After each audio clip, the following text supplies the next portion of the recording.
It's very hard to know what's going on behind closed doors, but we do know that the brothers' relationship is incredibly strained. It's at an all-time low, and they're really not speaking. Prince Harry will be making a trip to New York later this month. He's going to be meeting with the Diana Legacy Award charity and several of his other philanthropic organizations.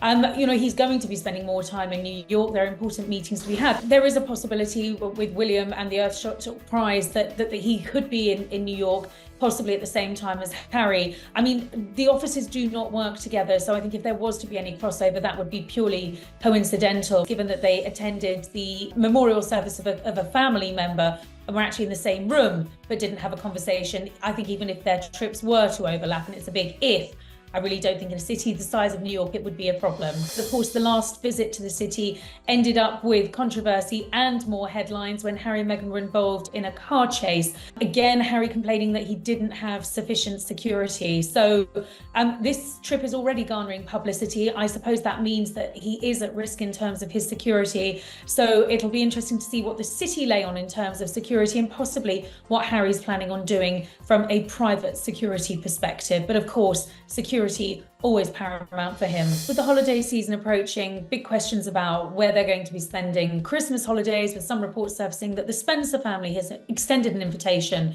I think it's very unlikely that we're going to see Harry and Meghan at Sandringham this year, but possibly they might want to come over to the UK. We know that's very much on Harry's agenda and why he is pursuing the Home Office through the courts to try and get the Met taxpayer-funded protection he feels he's entitled to. Now, one thing we do know, whether or not this invitation has been extended from the Spencers, is that he has retained a close connection with his aunts, with his uncle, Diana's brothers and sisters.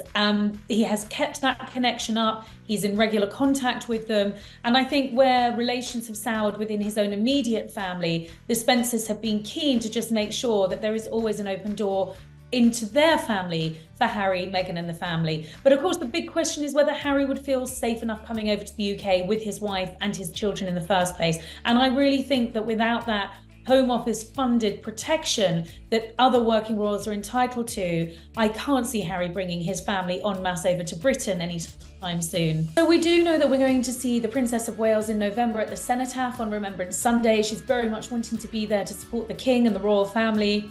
And this carol concert that she's hosted for the last couple of years, this Come Together at Christmas carol concert, she's very much working on that already behind the scenes. And I think that's going to be a wonderful opportunity to see her with her family, her children, at a service that she's really made her own. It's all about bringing communities together. And I think those will be two moments where we're guaranteed to see her. I think there will be a handful of other occasions as well. She is quietly working on the Early Years campaign. Some of the charities that she's working with, I think we can expect to see her possibly on a handful of engagements. It's not a return to a full-time schedule. I think Catherine's going to cherry pick the things that are important for her. Cenotaph on Remembrance Sunday, the Coming Together at Christmas carol concert, but I do think we'll see her at a handful of charity engagements that are close to her heart over the coming weeks and months.